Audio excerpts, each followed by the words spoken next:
Welcome back to Beyond Well. I'm Sheila Hamilton along with Dr. Brian Goff. Hello, Brian. Hi, Sheila. And Dr. Jetta Lejeune. Nice to see you all again. And we have Scott Erickson here, who honestly, you guys, I've started following so religiously. I know we shouldn't say the word religious when we're talking to you. That's fun. But you are such an amazing presence on social media, man. Congratulations. Wow, thank you. I love your posts. Yeah. I love the authenticity of the ideas that you bring, and your drawings are incredible. Well, thank you for the comments on that on Instagram, because I hated Instagram like 3 years ago. Really? Yeah, because it just felt like it fed my narcissism. Or I don't know. It's just like, here's my pizza. It just and I saw my wife. She has she's a food blogger, and I saw her doing some really specific things and having success in it. And so I had to step back and go, what do I want from this? And the engine that really drives it is like, how could I give a gift to an audience? And yeah, so that's, you feel that. yeah. So as very a person who so consumes now it. that you can have other person, I have another account which is my own life, which is just pictures of my kids. So friends who live in other places can see my kids. Yeah. Or whatever I'm doing. But Remodel yes, of a remodel of a kitchen. Oh my goodness. Yeah. But for like my account, Scott the Painter, it's specifically I'm trying to do spiritual formation through image contemplation. I really dig it. And that I feel really like grounded in that, and it's a wonderful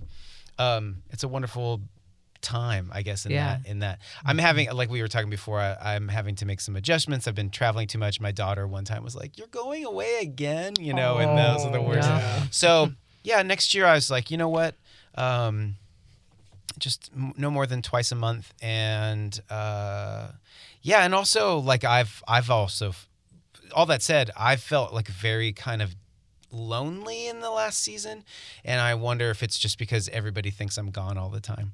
And so when I'm home, people don't even know. One of my best friends was like, I just check your Instagram stories to see if you're around or not. Oh my Totally. God. This topic really occurs to me right now because we come in on Monday. I love spending the time with you too. It fills my heart with so much joy. It feeds me through Tuesday and the other day of recording that I do for other clients. And then Wednesday, Thursday, Friday, I'm really alone in my office. I'm doing a lot of the meetings and the marketing and I notice my buzz factor of feeling that enormous connection, even though I am talking to 1,000 people a day. I feel lonely. Yeah. And it's like I've started to go like, I must go meet a friend for a drink on a Thursday night. I must do a walk with a friend on a Friday morning. These are the things I start to see about myself. And I think winter in the Northwest only exacerbates it. Yep. Right? Yeah. Totally. I mean, we have this like gray slate over thing that doesn't really suggest, hey, come outside and party. Yeah. And you really do get less serotonin through your, eyeball. Yeah. And the dark suggests that it's nighttime, even though it gets dark at 4:30 or whatever. Yeah. Right. It is. Yeah, no. Yeah. So you So just, early. I know a lot of people who they're driving to work and it's dark, and they drive home and it's dark. Right. And all the signals say it's time to shut down. And Yeah. Yeah. And I really like how you said that, Sheila, because you're making this distinction that I think is really important for us, that it doesn't seem to be about how many people you're interacting with Right. that makes the difference. It seems to be, is there at least one person you're connected with Right. in a given time? Right. And so I know for me, if I'm going out and doing trainings, I can be talking at 100 people. Right. And I can come home and feel incredibly lonely and Yeah. disconnected Yeah. versus just like me spending really quality time even with my dog. Yeah. If I'm actually connected to this other critter that I love, it really makes a difference. So I think that's important for us to remind people of, all the time that we're spending on Facebook and Instagram that can help us connect, but it doesn't necessarily help us connect. It doesn't have the same meaty quality, Yeah. It really doesn't. Yeah. I have many thoughts on this. Yay, go. One is... That's why you're here, and we love you. For my thoughts. So when I go travel, it's a lot of standing in line, sitting in chairs in the sky, dealing with things. And then these really engaged moments and then like alone in a hotel. And so when I get home, I'm very exhausted. And I found out that my rhythms are, when I get home, I'm tired. The next day, I'm really tired. The next day, I get low. Depressive or just kind of this lowness. And so what I found that helps me is I need to get out of my head where all the narratives are and get into my body. So go on a walk, swim laps. There's this little lap pool by my house that sometimes I'll do. Talk with a friend. Don't spend all day by yourself. Eat nachos because they're a doorway to love. And just these things. Totally. And they really help me. And so I think what we're getting to is going something. Often these feelings are a signal of something that your body's trying to tell you, which is, hey, you just went go, go, go, and it takes a while to kind of reset. And this is the low coming off of the high. Yeah. And so I think there's that in learning our rhythms. I have this picture in my studio that just says foster that winter in you, because winter is always a difficult season, but I always produce like the best stuff. Like it makes me get into everything. But by February, I'm like, I want to put I was like, everybody in the Northwest wants to put a gun to their head. Like we haven't seen the sun for 3 months. And so there's like, how do you have specific rhythms and practices that go, how do I engage that? Even yesterday, I just was like, I know there's like a ton of dishes and a homework project, all these things. And I was like, I just need to go on a walk for a little bit. And so I took my youngest son and we just went on a walk, even though it wasn't rainy, but it was cloudy and cold, but it just felt good to just get out and move. Yeah. I think the other thing, though, that you're alluding to, and that I don't know if, or that maybe you're speaking of, this has happened to me, is, and I'd love feedback from all of you, is part of our aloneness really that is because we haven't fostered a relationship with our alone self, and it feels like a bit of a stranger in a culture filled with so much distraction. When we really get by ourselves, it's like, oh, I'm sitting with a stranger, which is me. Yeah. And I've actually been spending some time with that to go, why don't I like being with me? What's so difficult about just sitting with myself? That is so good. Do you have any thoughts or experiences or on that? Yeah, one of the things I think is most important, I do this all the time in my therapy work, I do it in my own life as well, is consider what kind of a relationship you want to have with yourself. Like if you think about the person that you are hanging out with the most, it's you. Like I hang out all the time with my partner. You know, we live in a tiny house. We work in the same place. We have a lot of together time.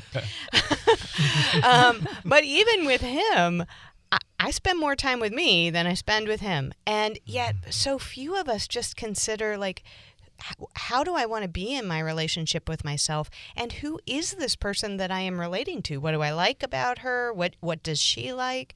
And that, taking that kind of perspective of seeing yourself as a person that you have a relationship with, I think can be pretty transformative for people. That's cool. Yeah.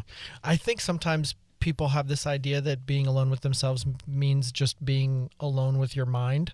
Yeah. And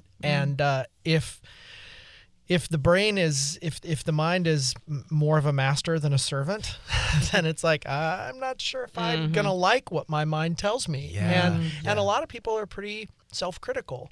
So I don't want to spend a lot of alone time with a master in my head who's mean to me. Yeah. Like that doesn't sound good. So it sounds much better to be distracted, stimulated. A lot of times people talk about, I've got to be, the last thing I do before I go to bed or fall asleep, decide to try to start falling asleep, is to turn my phone off. But they're on the phone getting stimulated, swiping and scrolling and all of that sort of thing. Because if I have a quiet moment, then look who's here. So I think this idea of fostering the relationship with self that's more compassionate and that is held a little more loosely, especially the stuff upstairs, and being a little more in your body. I love what you said about that, getting out of your head and sort of into your body. And again, with the winter, with it being cold and wet and dark, at least for me, a lot of the times that I'm most connected with my physical self is when I'm outside doing things or Yeah. being in nature. And that's just harder to do when it's not bright and semi-warm until 9:30 or 10 o'clock. Yeah, at night. totally. Actually, so I shared with Sheila last week, I just got back from a week-long silent meditation retreat, which Look was at you. I know, right? Wow. So And that, well, it actually is super interesting, Brian, because what you said about being alone with your thoughts, I will tell you, after being silent for a week with my thoughts, Yeah. that is hard shit Yeah. to do. Yeah. It is hard. Yeah. And one of the things that I realized, and not always very pleasant, in fact, most of the time not pleasant, but one of the things that I realized that I think you're speaking to is I am not actually my thoughts. So at this retreat, there was like the me that I was having a relationship with. And then there's this like thought machine that's up there that's oftentimes kind of annoying. Yeah. But Your she, administrative assistant. right, but she's not going to go away. She's just going to kind of be up there. Yeah. But that isn't what you have a relationship with. You have a relationship with yourself, which is bigger than your Yeah, thoughts. That's right. That's right. I Exactly. love that. I Exactly. love that. You know, the other thing about being by yourself is, and imagine a week of being quiet, is getting bored. And I think people just, I mean, I know that I don't particularly like the feeling of being bored. Yeah. And our phones, you get a little bored. You just say hi to like 40 people and see who's going to say hello. Just like, hello. You know, and then you're like, oh, good. Okay. I'm not alone. And, you know, just having some space to, I remember hearing somebody talk about this in the context of mindfulness and silence, is finding out what's on the other side of bored. Right. Like you get bored Yeah. and it's not just this like endless vast No. expanse of boredom. It's like bored and then there's something on the other side of bored. And I think most people are like, what the hell are you talking It's about? like I've never any been other on the other side of urge. that. It's like any other urge. It just sort of, and very quickly, at least for me, kind of goes away. And then there is some very interesting stuff on the other side of boredom. Yeah. Scott, you know, I was reading this article that now the new play in Silicon Valley is that they're going to get rid of restaurants and go direct to the consumer, that there will be a big place where all the meals are made and that everybody will just have their fancy meals sent to their home. And I was like, if we're not careful as human beings, we're going to completely eliminate every place of gathering. Yeah. And I honestly believe that's why you're becoming so popular, is that people are becoming more and more hungry for real gathering. Like, you know, when you can have all of your Uber Eats delivered right to your door and Netflix allows you to entertain yourself all weekend long and you can get all of your books online, it's like there is a way in which we're creating an atmosphere that we don't even have to go outside. Yeah. And it feels to me like it's deadening our spirits. Yeah. I mean, if anybody asks me what's my guess about what's causing an increase in the youth suicide rate, I would say that. Yeah. I would say that isolating that people are doing without even realizing it, you know? Yeah. I like your word gathering. That does seem to have that quality of what I think that you're doing, Scott, around like creating gathering for people. Yeah. And that's like this ancient something that is in our DNA that we need to be able to do, but we've lost so many of these places and traditions and rituals to enable us to do that. Yeah. There's so many things that are stirring my head, but to go with that, here's my definitions for spirituality and religious, you know, like with these words we use a lot. Spirituality is the process of making what's invisible visible. And then religion is the rhythms, rituals, practices we base around that visibility. So like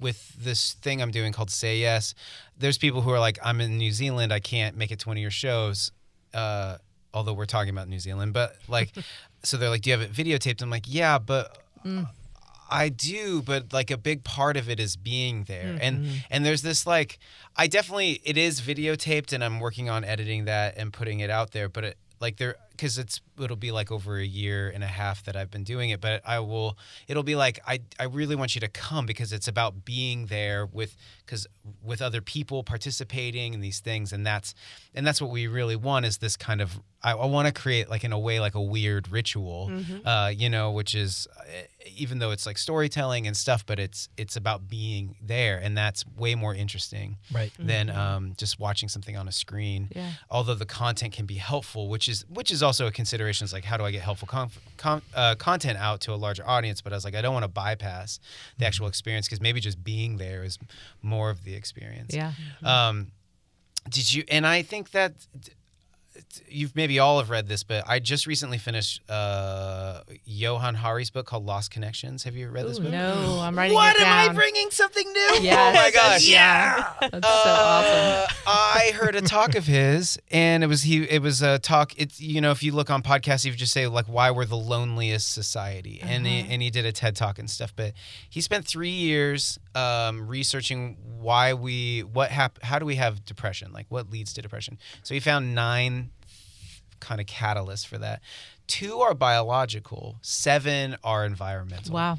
And so his premise is like, he's like, 2 are biological, and there is some things going on in our body, in our biology, in our heads.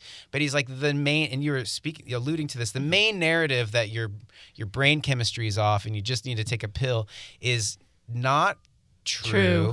And is mostly a narrative produced by Big Pharma. Because in testings, placebos work almost just as well as the antidepressants. He won't say, and he says, look, antidepressants do work for some people. They're not a long-term solution. They work for a little bit, and then they go away. So he's like, really what the real problem is these lost connections that we've had. Connections with people, connections with a hopeful narrative, connections with environment, connections with jobs, work that's meaningful, all of these things. And it's all about like, how do we reconnect? And so I think I feel like doing that thing they do in poetry. Yeah, so when and he references a lot when you're speaking to that about Scandinavian ways of handing. Exactly. Yeah, he gives lots of different stories and scenarios about that. And so I think there's also just in my own small way, it was like, I could write all the stuff down for you, but really like come and connect. Totally, yeah. And that's really what I want to help make. And I think, I appreciate that. I've been to your show and twice. I know I'm a groupie. It's terrible. And it's not just standing there and watching you. It's a participation thing. Yeah. It's an engagement thing. And I think of it in a couple different ways. One is particularly for spiritual formation or spiritual content, there's a lot of people who don't really have much interest in walking into a church these days. Yeah. For them, the ratio of baby to bathwater is just not right. And that's so great. And that's great. Baby Jesus. And but the ratio's not great, and they're just like, I don't want to go there. There's too many. It triggers too many things for me, and I got a lot of baggage. And so what they default to is, I'll read a book, I'll listen to a podcast, I'll watch a YouTube video, and you get content, but you don't get community, you don't get gathering, you don't get shared experience. And I think of it like, as a sports fan, I will watch my Oregon Ducks on TV, I'll watch a football game. But it's an entirely different experience when you actually drive down, tailgate, go to Autzen Stadium, do all the cheers, do all the songs, and frankly, sometimes you miss plays. You don't see the content as well as if you were at home watching it and seeing the replays. And in many ways, if you're reading a book, you have a lot of time to highlight and make notes in the margins. But it's a different experience to experience with people in community, in your body, than just this solo experience. On the flip side of the loneliness epidemic and the increased suicide rate among young adults, you do see this huge interest in experiences. That is what people are spending their money on. They don't care about a car. They don't really care about having a big house. They want this experience. And so I'm so grateful to you for kind of figuring that out. Well, you're welcome. I mean, it's what I want to go to too, right? I mean, a lot of times creating as an artist, a good question is like, what are you looking for? What are you looking for when you go to look at art or go to experience something? That's probably what you should be making. And so there was like this, I want to witness a weird, magical, funny, but deep and honest conversation on certain subject matter. And so that's what I'm attempting to do. Because we were talking about before even this sitting, like, could we talk about suicide or that narrative? Yeah.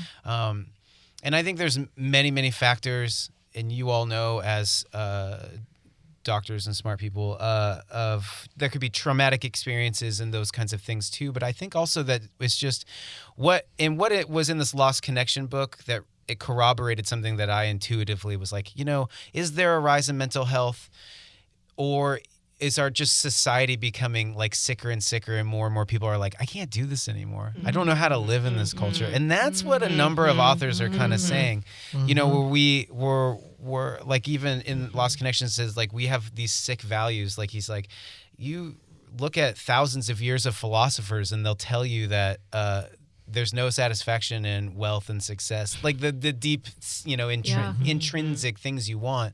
And yet, our whole narrative on social media or in our society is like, that's actually going to fulfill you. Right. And, when Anthony Bourdain killed himself last year, that really shook me up, because in some ways I was like, isn't that the goal? Mm-hmm. Isn't that why you're working hard? Is that you, not as a chef, but you kind of want something like that. Mm-hmm.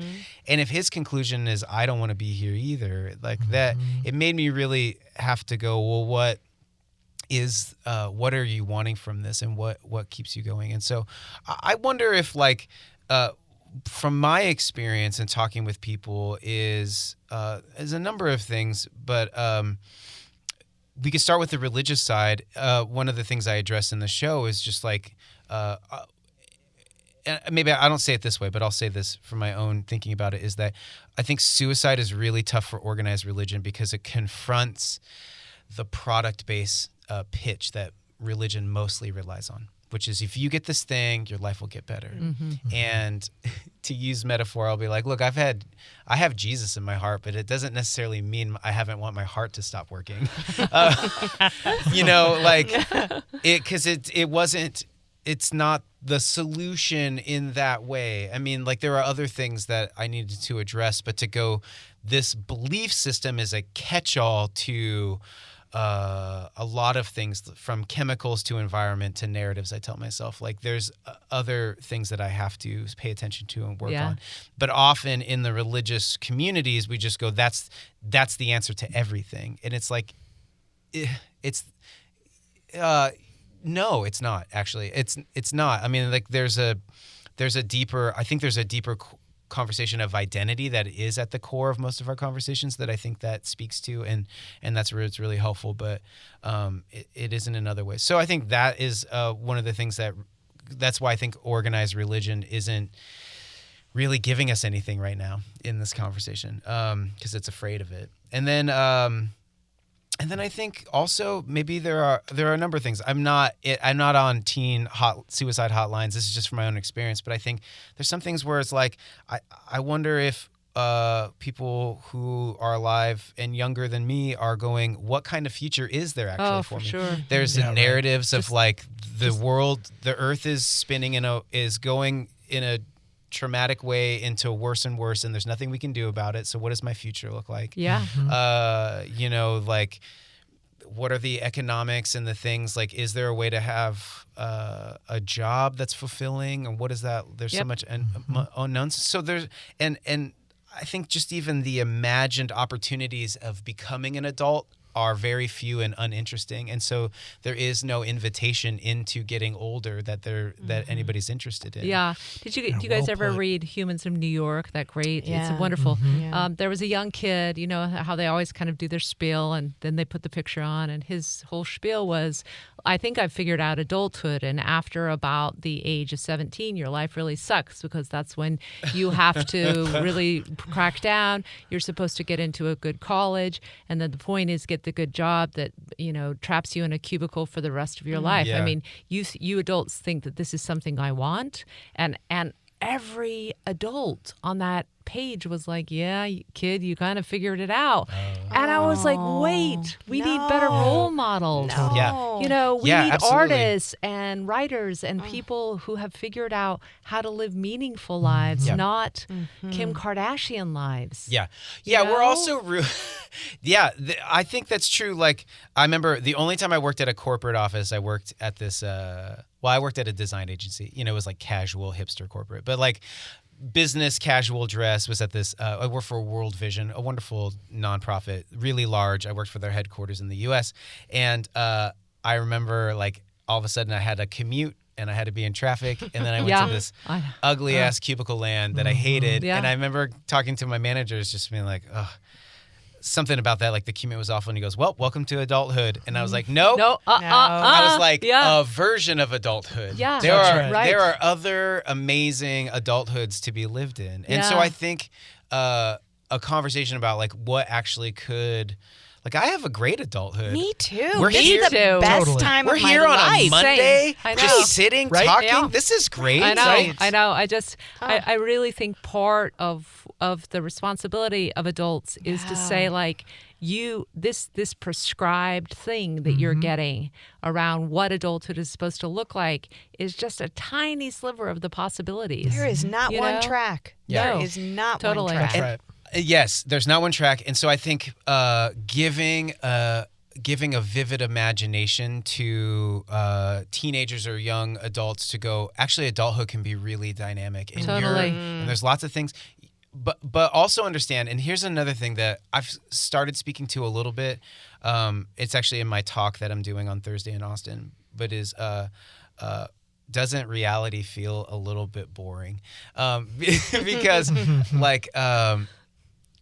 You know, there's two things I always get asked in adult conversations is, one, what's your Enneagram number? And then two, You have interesting friends. and then two, what are you watching right now? Yeah. And Oh, there's God. lots to watch. There's endless content. Yeah. But I was like, you know, and I do watch things and I enjoy things, but also I feel like by watching so much, what happens is our real lives don't always have a great narrative arc, like an 8-episode series. Yeah. And Beautiful. I'm not a superhero. If you picked me up and threw me against a brick wall, I wouldn't bust the bricks, get up, dust off, and then start again. I'd nick my elbow on a table and I'm out for the day. You know what I'm saying?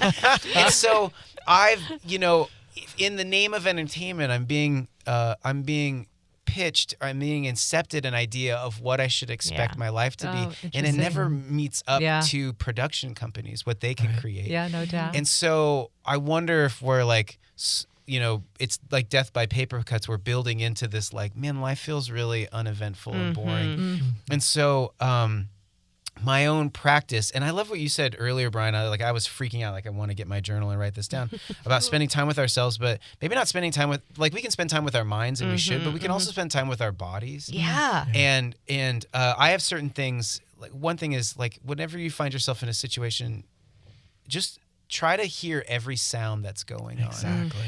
Like, pay attention to every single thing you can hear, from the birds outside to hum, you know, maybe clicking, a watch, a clock, you know, just, and then all of a sudden you see how dynamic everything is right at the same time. There's great spiritual practices, like Thich Nhat Hanh, who's a Vietnamese Buddhist monk. He has this thing called interbeing, and he says, look, if you look at a piece of paper, can you see the cloud in the paper? Because it takes clouds to produce rain and rain to fall to grow trees. So can you see the cloud? Can you see the sun in the paper? Because it takes sun to shine, it grows all things. Can you see the logger in the paper? Because it takes a person Yeah, beautiful. to, like, cut it down and take it. Can you see the logger's parents? Because it takes two to make a thing go right. You know, and so it's like, if you pay attention, you look at the this behind the this, you'll see that there's an interbeing in all things. That's right. Yeah. And it's that kind of focus and attention that you go, oh, wow, I don't need to know what Captain America's doing because life is interesting right now. Right. And I think when we were all saying, hey, like, I love my adult life. Look at us on a Monday doing a podcast. Yeah.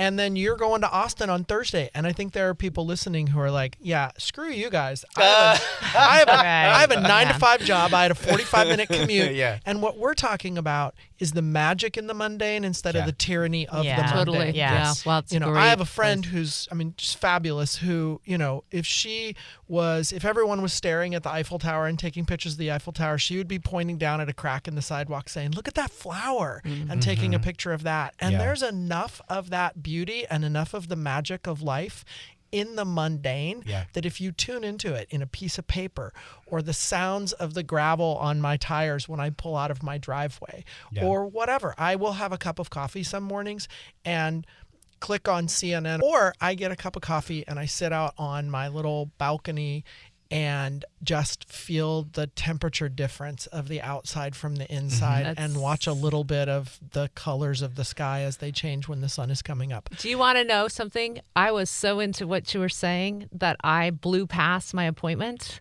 And so I am going to say, if you love this podcast, please continue the conversation and check out our sponsor at the Foundation for Excellence in Mental Health Care. And then I'm going to let you guys continue the talk. Oh, fantastic. All right. We'll see it. Yeah. Yeah. Wow. This has not happened.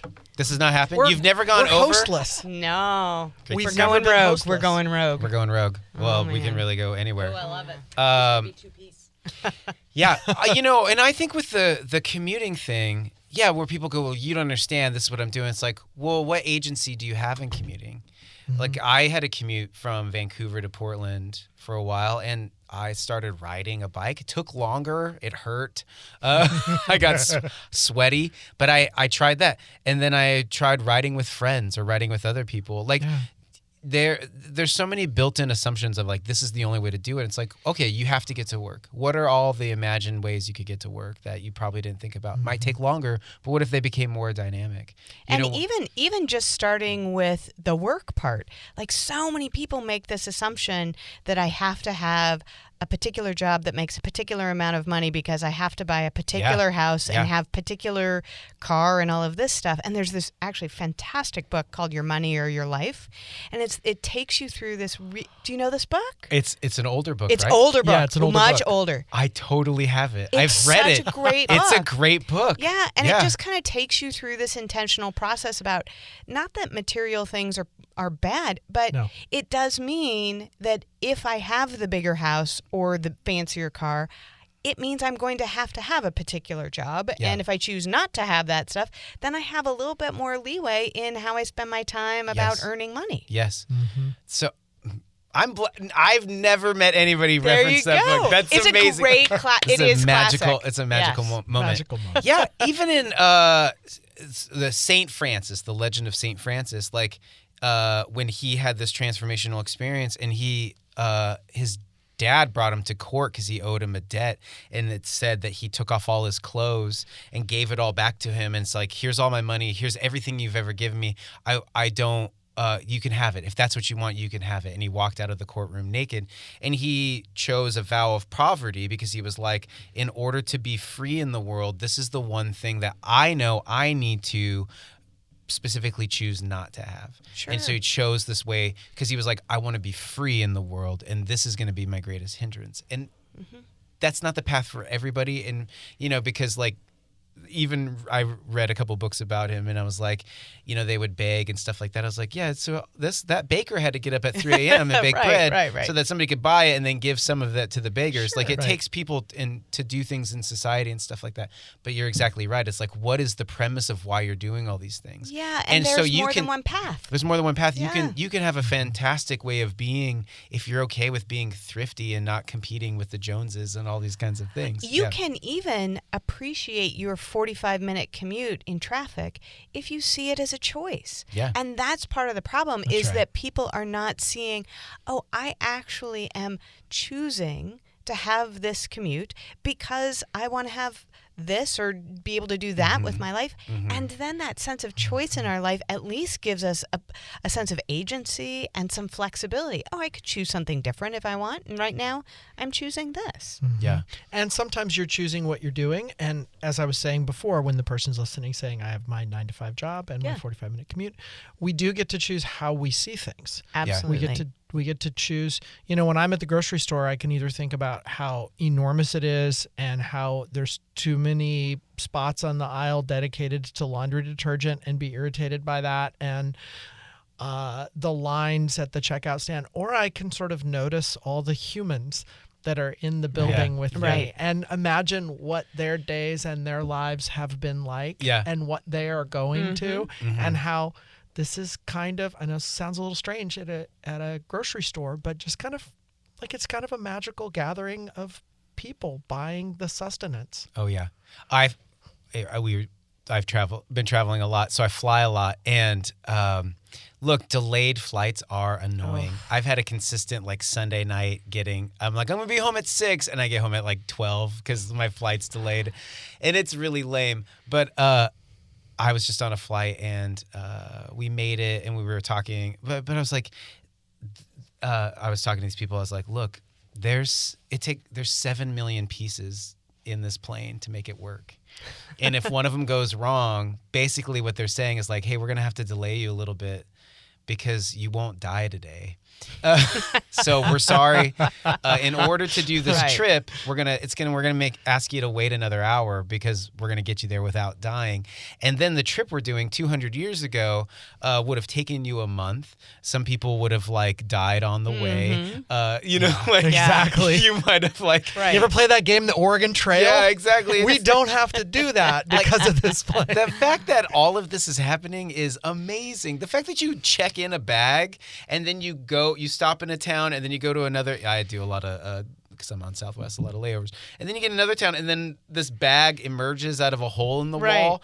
Hours later across the world, you're like, what? That's fantastic. But we just get used to it and be like, yeah, but it took longer than it used to. Yeah, my Uber Eats was supposed to be here 3 minutes ago. Yeah. But exactly. Going back to this idea about having a relationship with yourself, I also think that is an important part of this because, I'm thinking about, I am aware of the privilege that I think all three of us are talking from about taking flights and commutes and all of this stuff.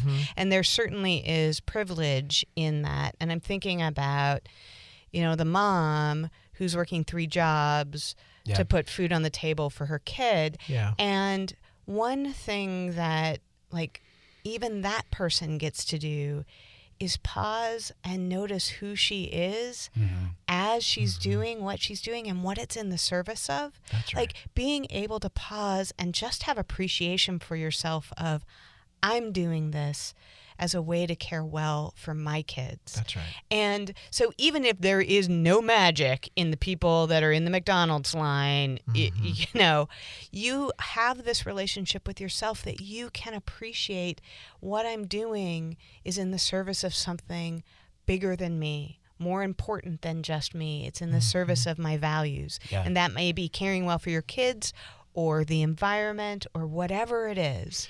And that may change your experience of what you're doing. And if it doesn't, it changes your willingness to feel frustrated, your willingness to worry, your willingness to be inconvenienced. Yeah. Yep, absolutely. Yeah. Absolutely. And then you have less distress about your distress. Yeah. That's, I think paying attention. So I was at where was I? I don't even remember. I think actually Austin. I was waiting for the car rental. And it was this really long line because I chose the cheapest one. So everybody else did. And then so I'm standing in line, and I'm in front of me is this kind of really elderly man who kind of keeps looking at me like he wants to chat. And I'm like, I'm tired. Please don't. I don't want please to talk. Don't. I just want to listen to music or something. It's when you start. But coughing. I took out my headphones and I engaged with him and we chatted. And the long story short is we talked about what he was doing, what I was doing, and then right at the end, before we got to the ticket counter, he started talking about what he had done in his life. This man he had been on the NASA Apollo programs to get to the moon. He was like a scientist who was a part of the Apollo program, and then he spent the rest of his career. He was like, I just was helping, and this is like he was in his early 80s, but he was like, I've been helping with like the Mars stuff, like figuring out how to get to Mars and stuff. And then that was it. And I was like, I just met a man from history, right? Who I could have easily dismissed. Right. Like, and it was a good lesson of like, you don't know who was around Absolutely. you, and the amazingness that's involved. Well, and it just took paying attention, going, okay, Exactly. I can listen to this song later. What about this person? Yeah. You know? Yeah. It threatens the idea of what is signal and what is noise. Yeah. You know, it's not like I had to take a plane to go to Austin. It's like I had to go to Austin to have this conversation. Yeah. Yeah. You know? Yeah. Fantastic. Totally. Yeah. And what's that saying about the person, you know, who notices the person on the plane feeling really irritated and upset about, you know, there's no place to put my bag, and when's the